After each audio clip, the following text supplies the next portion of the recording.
नमस्कार साथीहरु, तपाईहरु हेर्दै हुनुहुन्छ TechNpel च्यानल र म पविन्द्र। साथीहरु, आज हामी चाहिँ एउटा यस्तो एप्लिकेसनको बारेमा कुरा गर्ने छौं जुन एप्लिकेसनको मद्दतले गर्दाखेरि यदि तपाईहरुसँग स्टोरेज एकदमै कम छ भने पनि तपाईले सजिलो तरिकाले विभिन्न एप्लिकेसनहरुलाई तपाईले युज गर्न सक्नुहुन्छ। हजुर साथीहरु, यदि तपाईहरुको स्टोरेज नै छैन भनिलौं, तपाईको स्टोरेज यति कम छ कि तपाईको स्टोरेज के तपाईसँग चाहिँ एउटा फेसबुकको एप्लिकेसन पनि इन्स्टल गर्न ठाउँ छैन भने पनि तपाईले सजिलो तरिकाले मोर देन बढीमा पनि तपाईहरुले चाहिँ मोर देन 50 to 100 एप्लिकेसनहरुलाई तपाईले सजिलो तरिकाले युज गर्न सक्नुहुन्छ। साथीहरु, this is one of the best application on 2018 अहिलेसम्मको एकदमै बेस्ट एप्लिकेसन रहेको छ र यसको इन्टरफेसको बारेमा र यसले कहाँबाट डाउनलोड गर्ने र यसमा चाहिँ के छन् भनेर हामीले हेर्नेछौँ। साथीहरु, हुन त हामीले विभिन्न एप्लिकेसनहरु चाहिँ इन्स्टल गर्छौँ हाम्रो मोबाइलमा।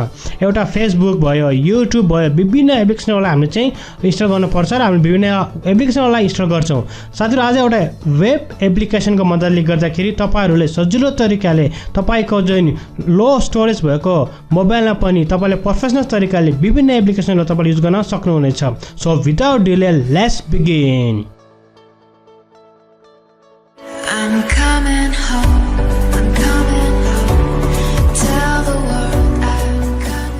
साथीहरु, यो एप्लिकेसनको लागि तपाईहरुलाई मैले अलरेडी डिस्क्रिप्सन बारमा लिंक दिइसकेको छु, तपाईहरुले त्यहाँबाट सजिलो तरिकाले डाउनलोड गर्न सक्नुहुनेछ।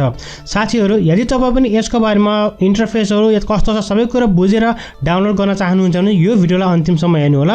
र साथीहरु, यसमा हामीले हेर्नेछौँ यसमा कामहरु के छ र यसको एप्लिकेसन कस्तो खालको छ भन्ने बारेमा र यसको इन्टरफेस कस्तो देखिन्छ भन्ने बारेमा।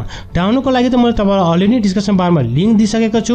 तपाईले त्यहाँ क्लिक गर्ने साथ तपाईको चाहिँ जुन गुगल प्ले खोल्ने छ र गुगल प्लेबाट तपाईले सजिलो तरिकाले डाउनलोड गर्न सक्नुहुनेछ। So let's started. सबैभन्दा पहिला तपाईलाई एउटा स्मार्ट किट भन्ने एउटा एप्लिकेसन छ साथीहरु, गुगलको प्ले स्टोरमा तपाईले डाउनलोड गर्न सक्नुहुनेछ। त्यसपछि यसलाई क्लिक गर्नु तपाईले यस्तो खालको एउटा इन्टरफेस देख्न सक्नुहुन्छ। साथीहरु, जुन साथ तपाईले देख्नुहुन्छ नोटप्याड पनि तपाईसँग छ, हेर्नुस् नोटप्याड छ, ट्रान्सलेट गर्न तपाईले गर्न सक्नुहुन्छ, डिक्सनरी तपाईसँग छ, फाइल म्यानेजर छ, तपाईसँग विभिन्न एप्लिकेसन तपाईसँग clearance, battery shaver, stop watch, हेर्नुस् चेक लिस्ट, जुन हुन्छ कोडहरु चेन्ज गर्ने र विभिन्न थाउजन्ड अफ एप्लिकेसनहरु हुन्छ। यसमा विभिन्न एप्लिकेसन तपाईले सजिलो तरिकाले हेर्न सक्नुहुन्छ साथीहरु, र यो एप्लिकेसनहरुलाई तपाईले सजिलो तरिकाले युज गर्न पनि सक्नुहुनेछ। त्यसैले साथीहरु, यदि तपाईले ट्विटर डट देख्नुभएको छ, यो ट्विटर डटमा तपाईले क्लिक गर्नुभयो भने तपाईले देख्नुहुन्छ अल सोशल मिडिया तपाईले देख्न सक्नुहुन्छ। साथीहरु, यसमा चाहिँ तपाईले टच गर्नु भने हरेक सोशल मिडियाहरु तपाईले यहाँ हेर्न सक्नुहुन्छ। WhatsApp देखि लिएर फेसबुक, युट्युब र विभिन्न सोशल मिडियाहरु छन् साथीहरु, जुन सोशल मिडियाहरु तपाईले सजिलो तरिकाले यहाँबाट पनि ब्राउज गर्न सक्नुहुनेछ। साथीहरु, यदि तपाईहरुले चाहिँ यो एप्लिकेसनहरु इन्स्टल गर्नुभयो भनौँ न, सिंगल एप्लिकेसनहरु इन्स्टल गर्नुभयो तपाईको यति धेरै चाहिँ स्पेस ल्याउँछ कि त्यो तपाईलाई थाहा नै छ। एउटा फेसबुकको पनि 256 MB त्यसले ल्याउँछ। यदि तपाईले युट्युब पनि इन्स्टल गर्नुभयो त्यहाँ भन्दा पनि बढी तपाईको स्पेस लिएको हुन्छ। र साथीहरु, तपाईले यदि यो एप्लिकेसनलाई इन्स्टल गर्नुभयो भने तपाईको एकदमै कम स्टोरेज ल्याउँछ र कम स्टोरेजमा तपाईले हरेक चिजहरु चाहिँ ब्राउज गर्न सक्नुहुन्छ। र यो चाहिँ एउटा चाहिँ वेब बेस्ड एप्लिकेसन हो र वेब बेस्डमा चाहिँ ब्राउज हुन्छ साथीहरु। जब फर एक्जाम्पलको लागि म हाम्रो फेसबुक खोल्न गइरहेको छु। यदि तपाईले फेसबुकमा टच गर्नुभयो तपाईले देख्नुहुन्छ फेसबुक अहिले लोड भइरहेको छ, भनौँ इन्टरनेट कनेक्सन खोजिरहेको छ र यसले अलरेडी नै इन्टरनेट कनेक्सन खोजिसक्यो र हामीले सजिलो तरिकाले यहाँबाट हामी चाहिँ लगइन हुन सक्छौं साथीहरु। र साथीहरु, यो चाहिँ एउटा वेब बेस्ड एप्लिकेसन भएको मतले गर्दाखेरि तपाईहरुको चाहिँ जुन स्टोरेज हुन्छ एकदमै कम मात्रामा युज गर्छ, तपाईले हरेक चिज सजिलो तरिकाले यहाँबाट युज गर्न सक्नुहुनेछ। र साथीहरु, यसैगरी हामी चाहिँ ब्याकमा जाउँ, तपाईले चाहिँ फ्री टेस्टमा टच गर्नु भने तपाईले देख्नुहुन्छ अल वर्ल्ड न्यूजहरु हुन्छ। हरेक चाहिँ तपाईले न्यूजहरु तपाईले सजिलो तरिकाले यहाँबाट हेर्न सक्नुहुन्छ। विश्वमा भएको न्यूजहरु तपाईलाई आउँछ, विभिन्न पपुलर न्यूजहरु छ, तपाईले सजिलो तरिकाले यहाँबाट हेर्न सक्नुहुनेछ र तपाईले सजिलो तरिकाले त्यो न्यूजहरु पनि पढ्न सक्नुहुनेछ।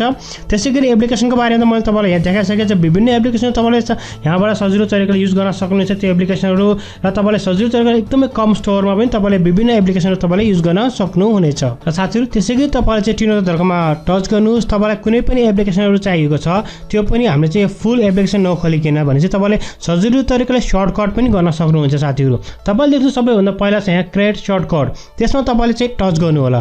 टच गरेपछि तपाईसँग एप्लिकेसनको लिस्ट यहाँ आउनेछ, जुन एप्लिकेसन योसँग छ र अरु एप्लिकेसन पनि फ्युचरमा यहाँ एड हुने पनि गइरहेको छ साथीहरू।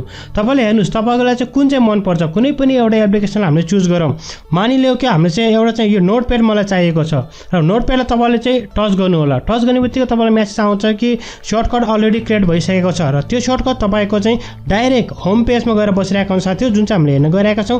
तपाईँले देख्नुभयो अलरेडी नै यहाँ आइसकेको छ नोटप्याडको एउटा सर्टकट। अलरेडी यहाँ हाम्रो सर्टकट चाहिँ हाम्रो डेस्कटपमा या हाम्रो चाहिँ मोबाइलको होम पेजमा अलरेडी आइसकेको छ। यसरी तपाईँले सजिलो तरिकाले सर्टकट पनि क्रिएट गर्न सक्नुहुन्छ र सर्टकट पनि सजिलो तरिकाले काम गर्छ साथीहरू।